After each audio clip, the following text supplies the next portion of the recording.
n'ubushobozi urirahira cyane uravuga weruye uticyubahiro cyanjye sinzagihundi utunyubaha wese nzamubera imana ye na wambere igikore sho kigirira umumaro nyiracyo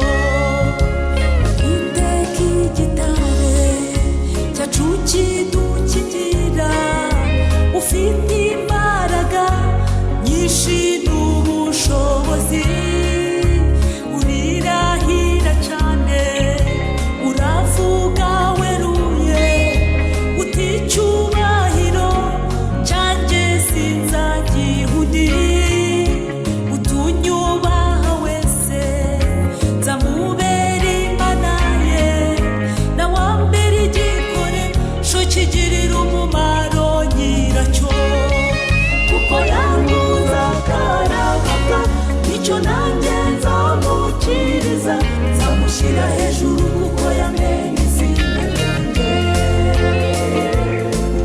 azajya nyambaza nanjye mwitebe nzabana nawe mu makuba no mu byago nzamuhaza uburame ikuwiteka avuga kuko yanguza karagata nicyo nanjye nzamukiriza nzamushyira hejuru kuko yamenye izina ryanjye azajya nyambaza nanjye mwitebe nzabana nawe mu makuba no mu byago nzamuhaza uburame ikuwiteka avuga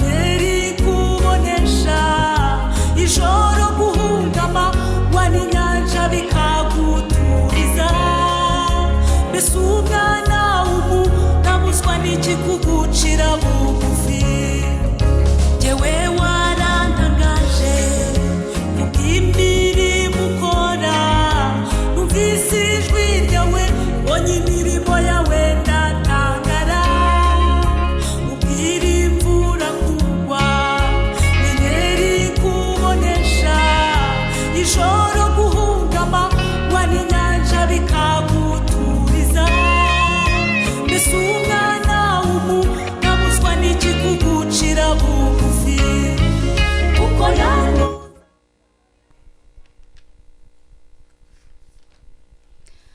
Yesu ashimwe bene data bakurikiye ijambo ry'Imana ndabashuhuje mu izina rya Yesu Imana ibaha umugisha amazina yanjye nitwa Betty Nyiramukiza sengera Kanserege muri Chapelle Internationale ndashima Imana yuko impaye uyu mwanya kugira ngo tuganire ku ijambo ry'Imana ndumva ari ibyo reka dusome ijambo ry'Imana riri mu itangiriro ibice byaho 43 umurongo waho w'8 haranditse ngo Yuda abwira se Isirayeli ati nyohererezanya n'uwo muhungu turahaguruka tugende tubeho tudapfana nawe n'abana bacu mbaye umwishingizi we abarige uzamubaza nintamukugarurira nkamugushyikiriza nzaba ngukoreye icyaha kitazamvaho iteka iyo tudatinda nzi yuko none tuba tugarutse ubwa kabiri Imana itugirire neza turasoma no mu bami turasoma ibice 21 umurongo waho wa 3 haranditse ngo Naboti abwira Habati biragatsindwa n'Uwiteka kuguha gakondo y'abasogokuruza nge maze Ahabu atahafite agahinda n'uburakari kubw'ijambo Naboti wiyezereri yamubwiye ngo sinaguha gakondo y'abasogokuruza banjye nuko aryama ku gisasiro cye yerekeye ivure, yanga kugira icyo afungura. Hanyuma umugore we Yezebeli araza aramubaza ati niki kiguteye agahinda kikakubuza kurya? Nawe aramusubiza ati nuko navuganye na Naboti w'i Yezereli nkamubwira nti mpuruzabibu naguha urundi mu cyimbo cyarwo, nawe akansubiza ati sinaguha uruzabibu rwanjye.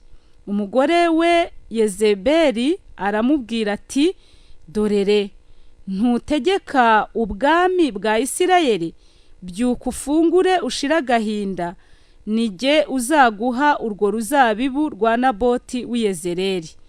Ahera ko yandika inzandiko mu izina rya Ahabu, azifatanisha ikimenyetso cye, azoherereza abatware n'imfura bo mu murwa we n'abaturanyi ba Naboti. Yandika muri izo nzandiko ngo nimutegeke abantu biyiriza ubusa, maze mushyire Naboti imbere yabo, imbere ye muhashyire abagabo babiri b'ibigoryi bamushinje bati watutse Imana n'umwami, nuko muhereko mumujyane mujye kumutera amabuye mu mwici. Nuko abatware bo mu murwa n'ab'imfura b'abanyarurembo bagenza uko Yezebeli yabatumyeho nk'uko yanditse muri izo nzandiko yaboherereje. Bategeka abantu kwiyiriza ubusa, bashyira Naboti imbere yabo, maze ba bagabo babiri b'ibigoryi barinjira bamwicara imbere. Abo bagabo b'ibigoryi bashinja Naboti bari imbere y'abantu bati Naboti yatutse Imana n'umwami. Uwo mwanya baramusumira, bamuvana mu murwa, bamutera amabuye arapfa.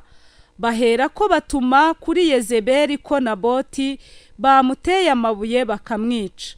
Yezebeli yumvise ko Naboti bamuteye amabuye agapfa, abwira Ahabu ati haguruka wende rwa ruzabibu Naboti w'i Yezereli yangaga ko mugura nta kiriho yapfuye. Ahabu yumvise ko Naboti yapfuye arahaguruka aramanuka ajya muri urwo ruzabibu rwa Naboti w'i Yezereli kuruzungura. Imana itugirire neza.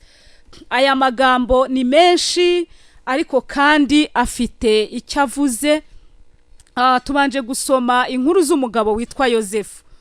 Ubundi iri jambo narihaye intego ivuga ngo komeza icyo ufite hatagira ugutwara ikamba ryawe. Riri mu Byahishuwe 3:15 riravuga ngo ndaza vuba, komeza ibyo ufite hatagira ugutwara ikamba ryawe. Aya magambo y'umugaragu w'Imana Yozefu ni amagambo yakomeje umutima wanjye, nifuza ko namwe bene data yabakomeza. Yozefu yakoreye Imana mu gihe cye kandi ayikorera amaramaje n'umutima we wose. Birashoboka ko nawe wafashe icyemezo cyo gukorera Imana ariko ugahura n'ibigerageza bitari bimwe, ugacika intege, ukumva urananiwe. Yozefu yahuye n'ibikomeye. Abantu benshi bakunda kwigisha ku nkuru za Yozefu. Muribuka igihe yakoraga ka kazi ko kwa Potifari, umugore we aza kumugerageza ariko Yozefu aranesha. Aravuga ati iyi databuja yamaye ibyo muri uru rugo byose, ariko wowe ntiyakumpayeho ubushobozi, ntiyakumpayeho ububasha. Aranesha. Byari bigoye kwifuzwa n'umugore wa Potifari kuko yari umukuru w'ingabo, yari umuntu ukomeye. Ariko Yozefu aranesha, abika icyo afite kugira ngo hatagira umutwara ikamba rye.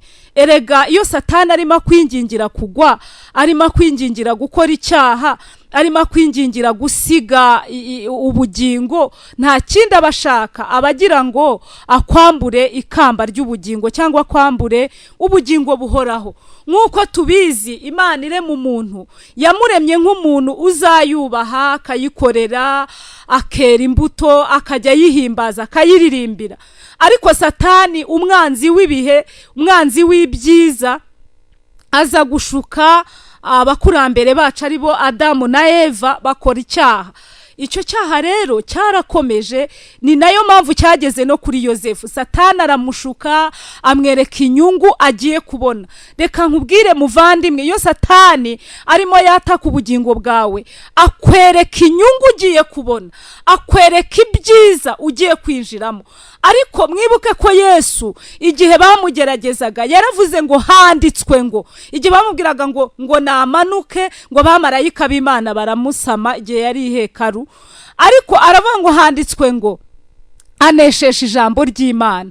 Nawe rero hamwe n'ibyo bintu biri gushaka kukwambura ubugingo, bibwire ngo handitswe ngo. Umuntu ntatungwa n'imigati gusa, atungwa n'amagambo ava mu kanwa k'Imana. Yozefu rero aranesha. Yozefu ntiyacika intege. Yozefu hari aho yageze arafungwa, aba muri gereza, ahura n'ibikomeye byinshi. Wenda tuvuge ko Yozefu yari afite n'abamukurikirana bakamukurayo, ariko kuko Imana yashakaga kumugira urugero rwiza rwo kugira ngo abantu bazavuge ku nkuru za Yozefu bafashwe, Imana ijya ibyemera, ijya yemera ko byose bitugeraho. Imana ishimwe cyane. Yozefu muri ibyo bihe byose yabayemo ntiyigeze acumura ku Mana. Turebe Yozefu bamujyanye, ngo papa wabo Yakobo amuha ihaho, aramubwira ati genda ugemurire bene so. Ngo aragenda agituruka nka hariya, bene se bajya inama yo kumugirira nabi, bajya inama yo kumugambanira. Ngo bamaze kumugambanira, ngo umwe aravuga ati ariko muzi ko uyu muri kugambanira ari mwene data, Imana itugirire neza. Ntago abantu bose bahuza imigambi kukugirira nabi, hari abo Imana izakoresha bakurokore, Imana ishimwe.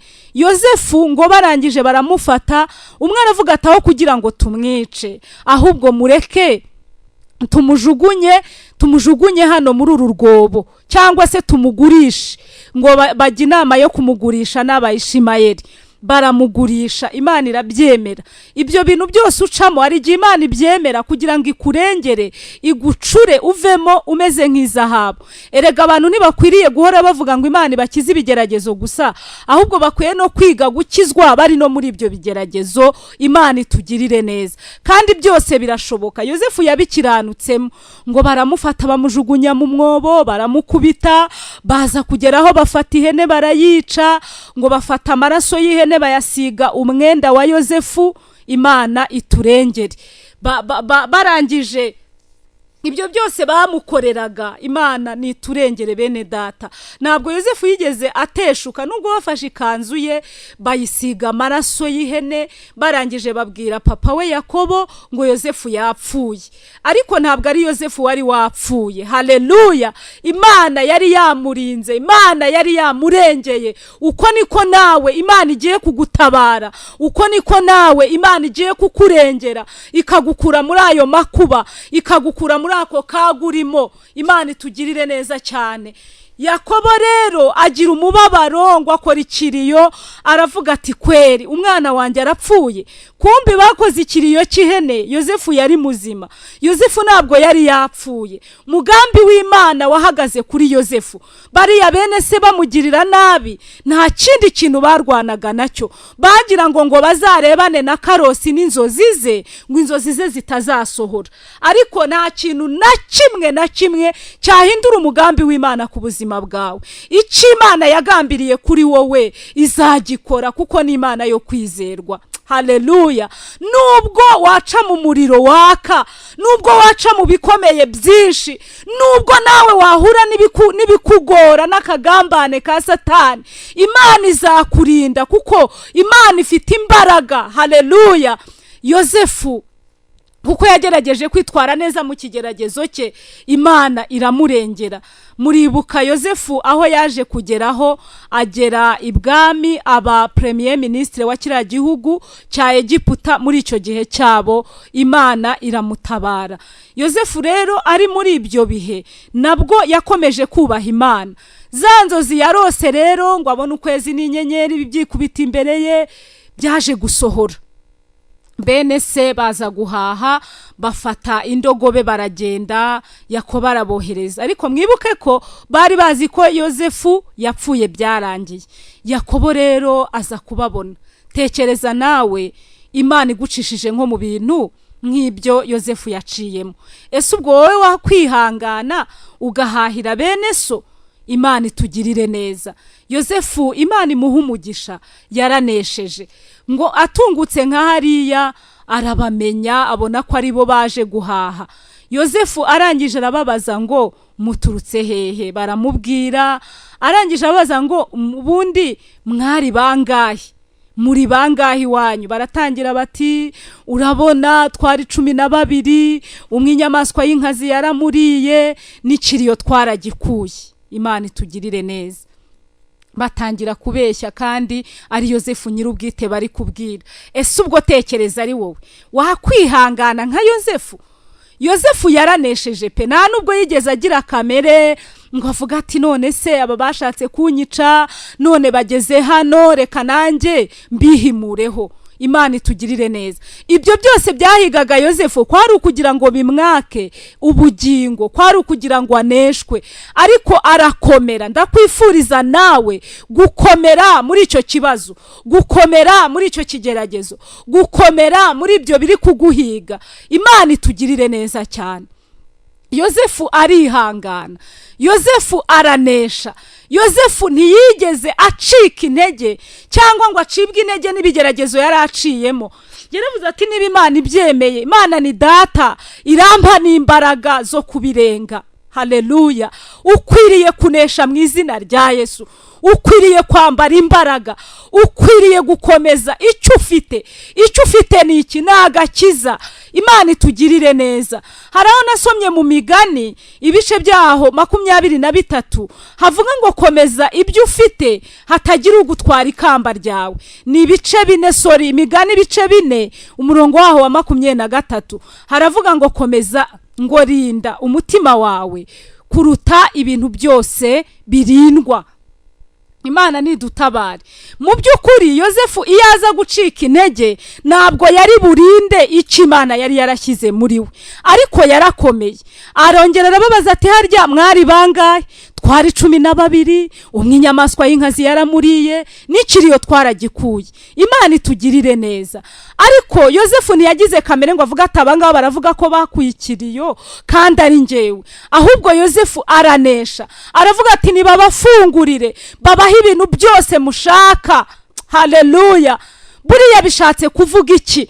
Bishatse kuvuga ngo umwanzi wawe ntabwo ukwiye kumugirira nabi, ahubwo mugirire neza. Ahari byamwigisha ineza y'Imana, ahari byamwigisha guhindukirira Imana.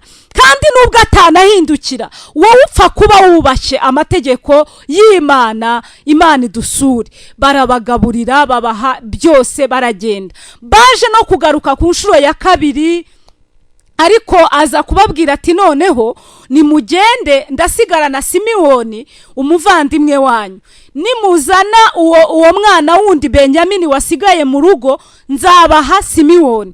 Baje kugenda babwira papa wabo Yakobo ibyabaye, ariko ngo igihe kiza kugera papa wabo hari Rubeni ajya kumumwaka avuga ati duhe Benyamini, batubwiye ko nutamuduha tutazasubirayo ngo baduhe Simewoni, duhe Benyamini.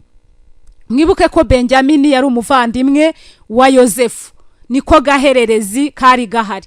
Yakobo rero kwikuraho Benyamini yaravuze ati Yozefu yarapfuye, nikureho na Benyamini, nikureho umwana wanjye w'umuhererezi. Byari bimugoye. Ariko kino gice twasomye cha 43 ku murongo wa 8 haraho rero mwene data yavuze ngo mbaye umwishingizi we, nintamukugarurira nzaba ngukoreye icyaha gikomeye. Imana itugirire neza. Aza kumurekura, baragenda. Ngo bageze Yozefu aravuga ati nibabaha ikintu cyose mushaka.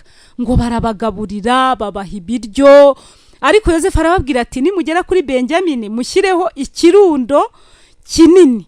Ngo Benyamini bashyiraho ikirundo. Niba Yozefu yaragira ngo arebe bene se uko babyitwaramo, arebe niba bagifite rya shari, arebe yitegereze. Ngo barabagaburira, ariko Benyamini bashyiraho ikirundo. Barariye, Yozefu arabareba, arabitegereza uko barya.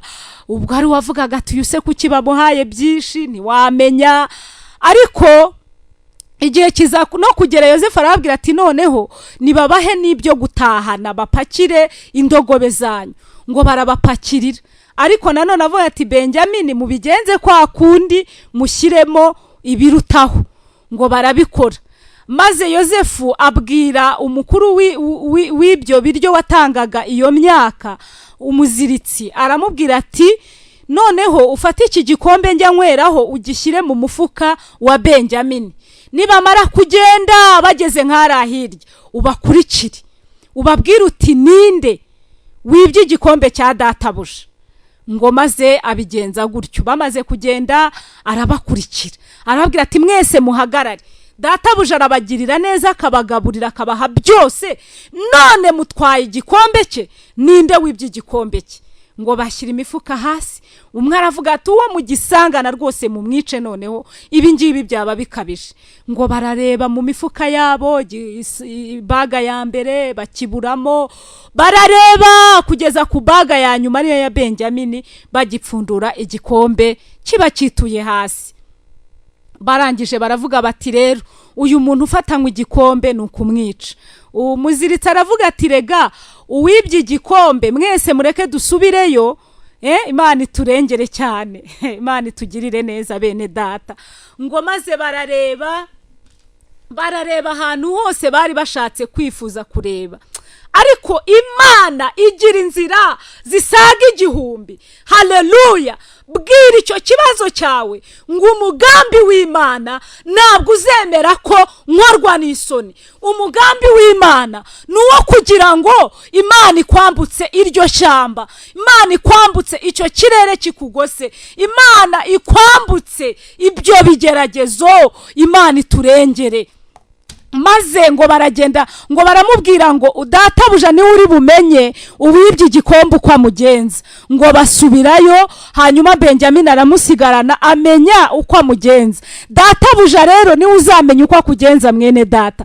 Hamwe n'ibyo bintu biri kukugerageza, Imana niyo izamenya ibyo igukorera, niyo izamenya uburyo ikurengera, niyo izamenya uburyo igucisha muri izo ntambara, muri ibyo bibazo bikugoye.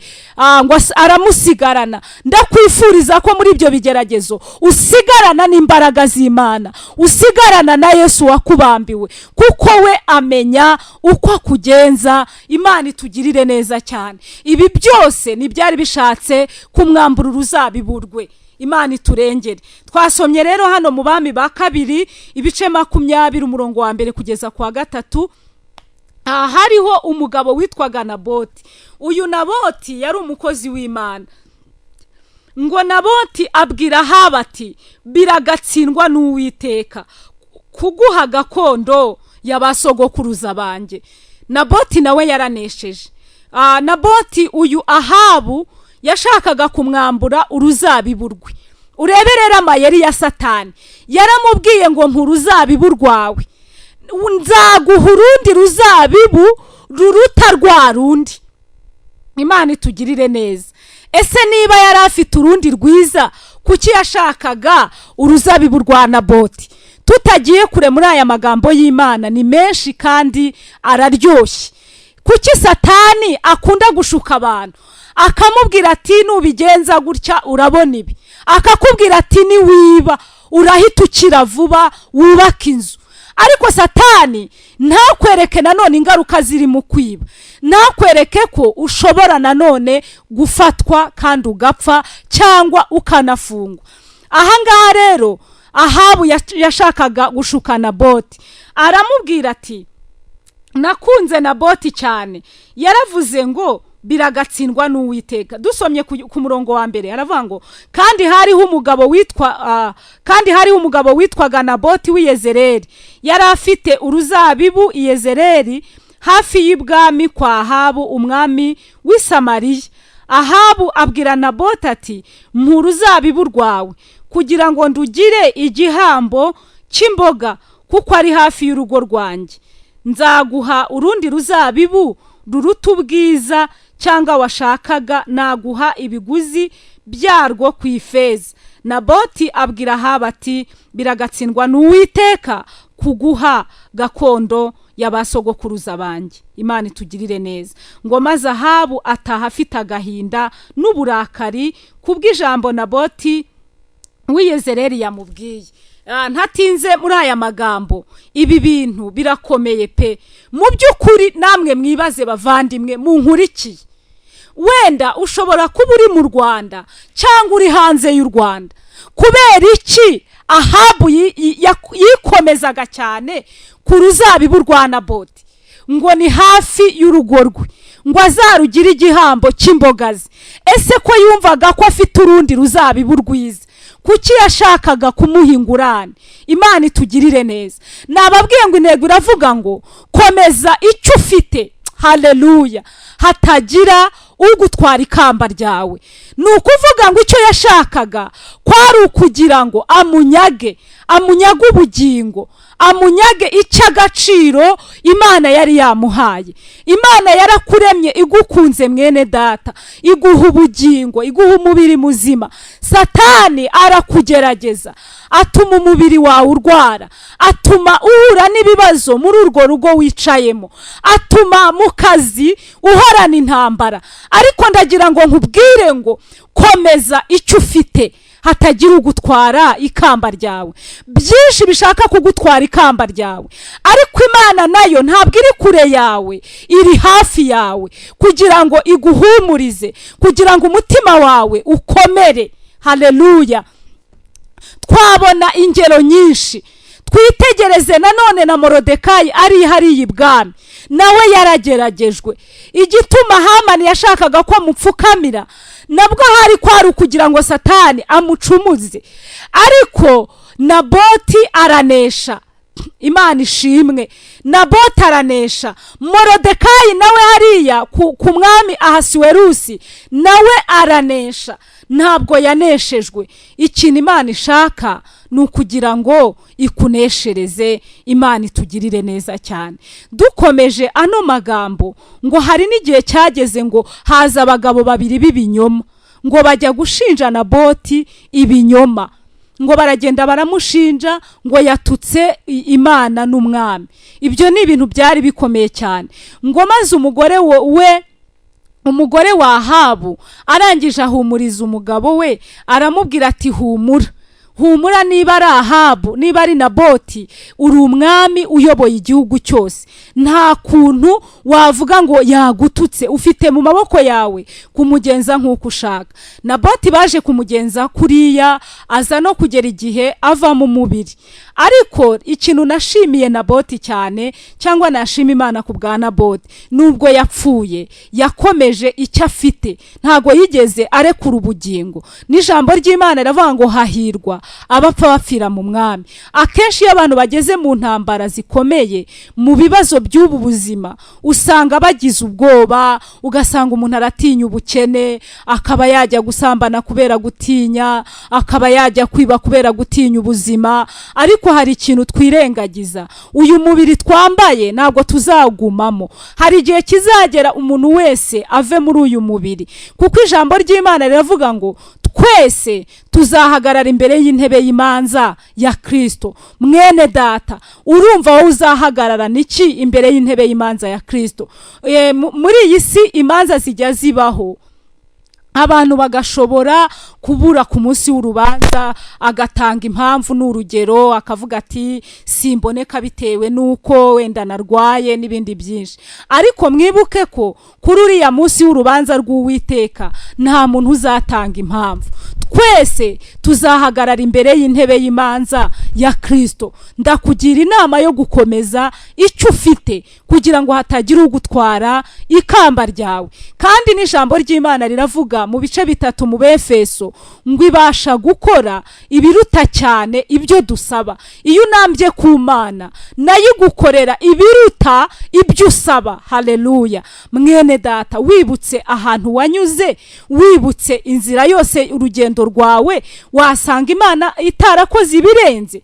njye mbona Imana yarakoze ibirenze ibyo twasabaga, kuko hari igihe umuntu yageragamo akavuga ati Imana umfashe uyu munsi undinde simve muri uyu mubiri, ariko none ubu ngubu turi amahoro, turashima Imana, ntabwo umuntu agenda yikanga. Ibyo nabyo ni ibirenze Imana yakoze. N'ibyo byose rero ubona bikomeye Imana izabikora. Reka gucika intege, reka kunanirwa, reka gucogorera imbere ya Satani, reka gucogorera imbere y'umwanzi wawe, reka gucogora. Nshuti yanjye, Imana ifite ijambo ryiza ry'ubugingo iri kukuvugaho, irakubwira ngo ibasha gukora ibiruta cyane ibyo usaba. Hano handi twasomye mu Itangiriro, hariya mwene data yavuze ngo mbaye umwishingizi we. Bishatse kuvuga ngo Imana ni umwishingizi wawe, Imana ni umwishingizi wawe mu byo ukora. Imana irakwishingiye mu kazi, yemeye kutwishingira atari uko dukiranuka, ahubwo kubw'imbabazi z'Imana. Bene data, mbibutse ko kamere y'umuntu yo igizwe no gucumura nyine, ariko kamere y'Imana igizwe no gukiranuka. Ngwino wisunga Imana kugira ngo iguhe umugisha. Imana itugirire neza cyane. Hari igihe rero Satani ari kukwirukaho kugira ngo urekure. Ahari ikintu gikomeye, ahari ikintu gikomeye niho harindwa, kuko mu Migani 4:23 turavuga ngo rinda umutima wawe kurusha ibintu byose birindwa. Imana idutabare. Ahari ikintu gikomeye niho harindwa. Agakiza rero niko gakomeye, rinda agakiza. Ariko agakiza ni ikintu kiremereye twahawe. Imana itugirire neza. Satani ni umugome, azi ko agakiza ariko kazaduhesha ubugingo. Agakiza gakomeye kuruta ibihe turimo. Imana iturengere. Ikintu kizahoraho gifite agaciro kuruta ikitazahoraho. Imana itugirire neza bene data. Usanga rero ahantu hari ikintu gihenda ariho bashyira uburinzi. Na Salomo yaravuze ngo rinda. Imana ishimwe, rinda umutima wawe kuruta ibintu byose birindwa. Icyo ubona rero, icyo rero ubona ndetse n'abakristo batagishyiramo imbaraga, kandi aricyo bari bakwiye kurinda. Satani ni umunyamayeri, arimo ararwana ngo tutazabona ubugingo buhoraho, ngo utazafata cyane agakiza ngo ukomeze. Umutima ni ikintu gikomeye bene data, ariko agakiza twahawe gakomeye kuruta byose. Agakiza gakomeye kuruta amafaranga, agakiza gakomeye kuruta umubiri wambaye. Agakiza ni ikintu gikomeye. Uyu mubiri wo tuzanawuvamo, ariko agakiza ugafite azongera abeho, haleluya, no mu bundi buzima. Imana itugirire neza. Ibintu byose twahawe agakiza ndagira ngo ugashyiremo imbaraga, kuko kararemereye. Dukwiye gutindana agakiza cyane. Ukwiye gutindana agakiza, kuko ibishaka kukwambura agakiza ni byinshi. Intambara zose ufite, ibihe byose waba urimo bizarangira, nta kintu kitazarangira. Indwara yose waba ufite izarangira. Satani arakurwanya ngo utakaze icyo Imana yaguhaye. Ibintu byose wabona byiza cyangwa bibi bizarangira, ariko icy'ingenzi wigitakaza. Hari ibintu byinshi biri kuzerera byakwambura agakiza cyangwa byakwambura ubugingo. Hari ibintu byinshi abantu birukankira, ugasanga abantu barirukanyira ubutunzi bukabambura ubugingo. Imana ikugirire neza wowe ubere maso ubugingo. Imana itugirire neza. Ubutunzi bwo ntabwo buzahoraho. Hari benshi muri Bibiliya bakurikiye ubutunzi. Imana iturengere. Ngo ndetse barabushaka, na Salomo ari mu babushatse. Arabushaka cyane, aragerageza, ashaka n'abagore benshi, ngo yari n'umukire, ariko birangira abonye yuko icy'ingenzi ari ubugingo buhoraho. Aho yanditse akavuga ngo ubusa gusa byose ni ubusa, wubaha Imana ukora ibyo gukiranuka. Reka mbabwire rero ndangiza, ndabasaba ko uyu munsi nubwo wabona ibikugoye, nubwo waba uri muca mu ntambara, Imana irashaka ko urinda agakiza. Nubwo ibihe bikomeye, agakiza gakomeye kuruta ibyo bihe uri kunyuramo. Satani azi ko kugumana agakiza no gutindana agakiza ari byo bizaduhesha ubugingo. Imana rero izadutabara, izadukorera ibikomeye. Ndagira ngo twegereze umusozo. Witakaza agakiza kubera ibibazo uri gucamo. Witakaza agakiza kubera kwangwa n'abantu. Witakaza agakiza kubera gusuzugurwa. Witakaza agakiza kubera ubushomeri. Witakaza agakiza ngo ujye mu bigirwamana ngo niho uzakira iyo ndwara. Imana irashaka kukugirira neza. Reka kujarajara, iringira Imana. Yobu yaravuze ngo ariko njyeweho uyu mubiri nambaye numara kubora nzareba Imana nambaye umubiri. Gira ibyiringiro mu izina rya Yesu. Gira ibyiringiro byo kuzabona Imana. Imana ibaha umugisha.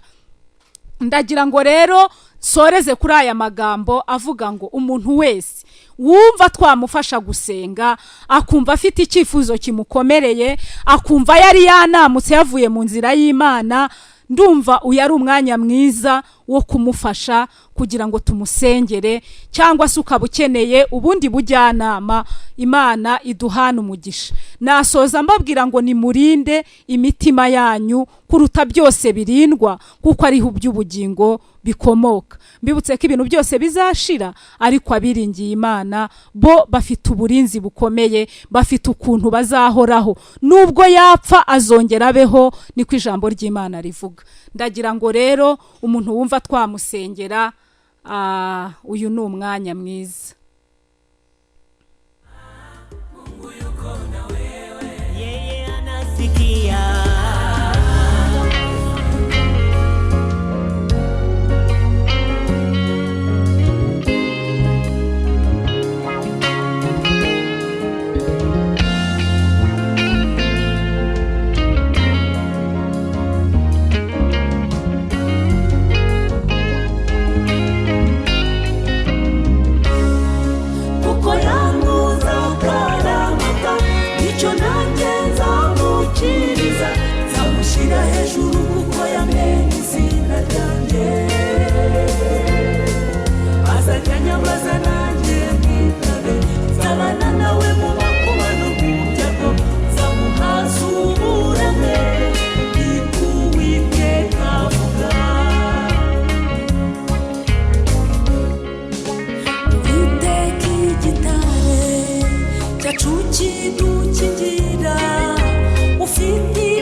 Bene data, nagira ngo kandi dusengane Imana.